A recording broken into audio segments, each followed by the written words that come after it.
close is he to a title shot in sharing the ring with Bud Crawford? I don't know.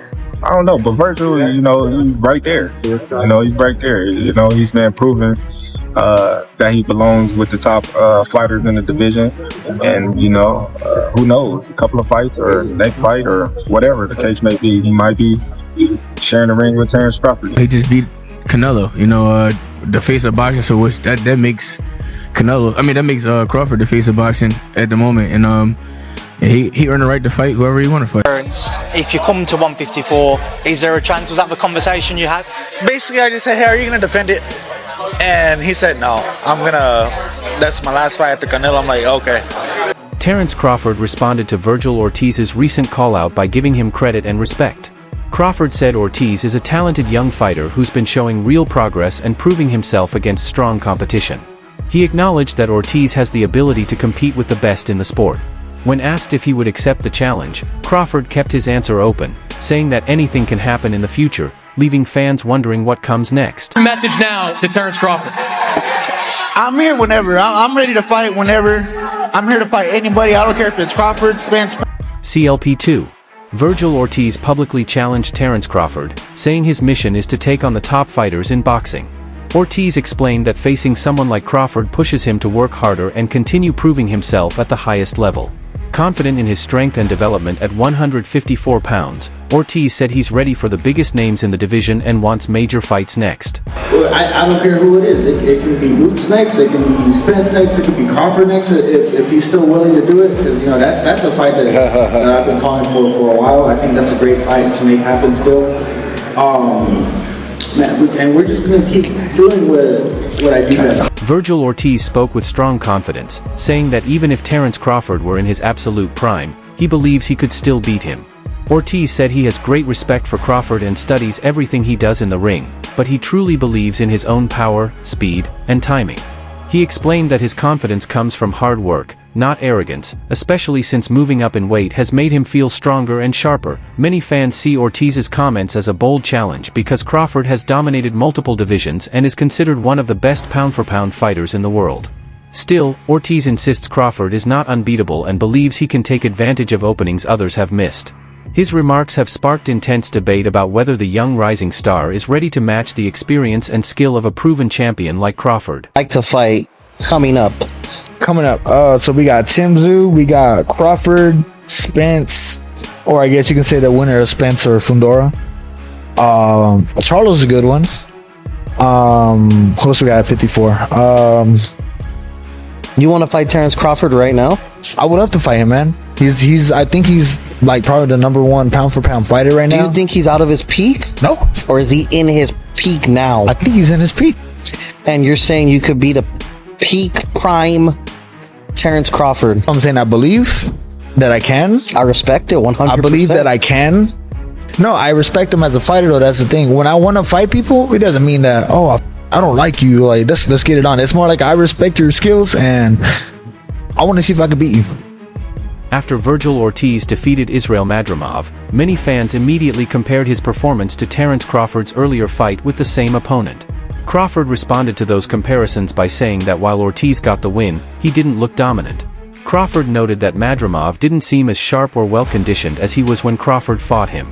In Crawford's view, Madrimov wasn't performing at his best that night, so Ortiz's victory didn't prove how he would do against a top-level fighter like himself. Crawford's tone was calm but confident, making it clear that he still sees himself on a higher level. Many fans interpreted his comments as a reminder that although Ortiz is talented, Crawford's experience, skill, and fight IQ are what separate him from the rest. He was more prepared for my fight. If you watch him, he was winning the fight. And he gassed out. Oh yeah, that's true. Yeah. He gassed out, and he said from, I don't know what type of sickness he had. So condition-wise, he wasn't as prepared. Yeah, that he had to pull out the first fight and come back.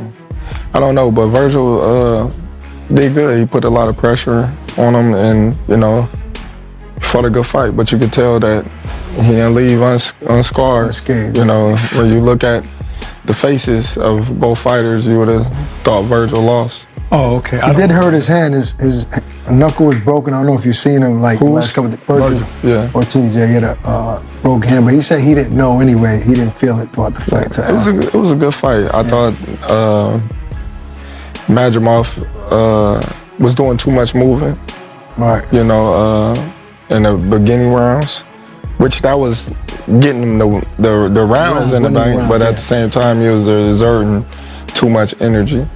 How do you feel about when people say, because Eddie Hearn said it, a few people were saying it, that you moved up to 154 and you didn't have the success that you had in all these times. So they're thinking it's because of the weight, when I'm saying it's the style. Madrimov wasn't trying to commit as much, and you hurt him, he never hurt you. Right. So how do you feel about everybody saying that? Well, I laugh.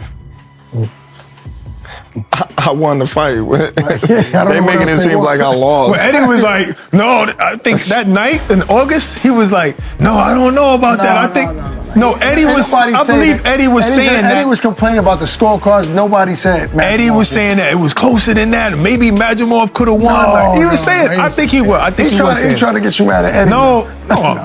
Terence Crawford already has his next big fight planned. He is set to face Carlos Adams on March 28th in Omaha, making his debut in the 160-pound division. Crawford says he expects to stay at this weight for 1 or 2 fights as he works toward becoming a 3-division undisputed champion. Adams is known for his toughness and stamina, which makes him a strong first opponent for Crawford at middleweight. The matchup has created a lot of excitement, but it also raises questions. Fans wonder if Crawford will ever go back down to 154 pounds to fight big names like Vergil Ortiz or Jaron "Boots" Ennis. For now, Crawford is focused on adjusting to the new weight and proving that his skill can overcome bigger, stronger fighters. Many boxing analysts believe that if Crawford wins at 160, he will add another major milestone to his legacy and further secure his place as one of the greatest fighters in the sport.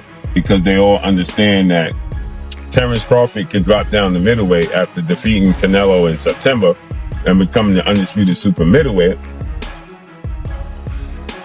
Terence Crawford can now drop down to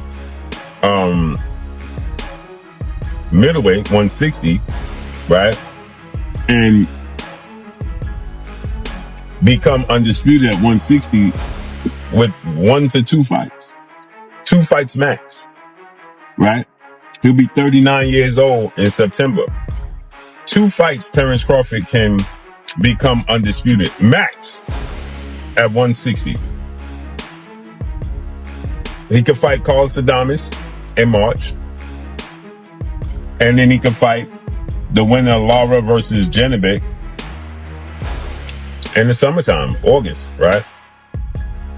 And this gives Terence Crawford the history he needs to 1000% cement himself as, in my opinion, it's all opinionated, but this just cements Terence Crawford as top 5 greatest boxers in history, in my opinion. It cements him as top 5 greatest boxers in history because this will make Terence Crawford a 6-division champion and 4-division undisputed champion. That's what that makes Terence Crawford. That's historic. That's absolutely historic. And if Terence Crawford can pull that off, becoming a 6-division champion and a 4-division undisputed champion, that's massive, right? In my opinion, those accomplishments in the fashion that Terence Crawford wins these fights, he's not just winning. When he beat Errol Spence for undisputed, he dominated and stopped Errol Spence in a manner not many people saw coming. When he fought Canelo Alvarez, he did exactly what I thought he was going to do, dominate that fight, make it look easy.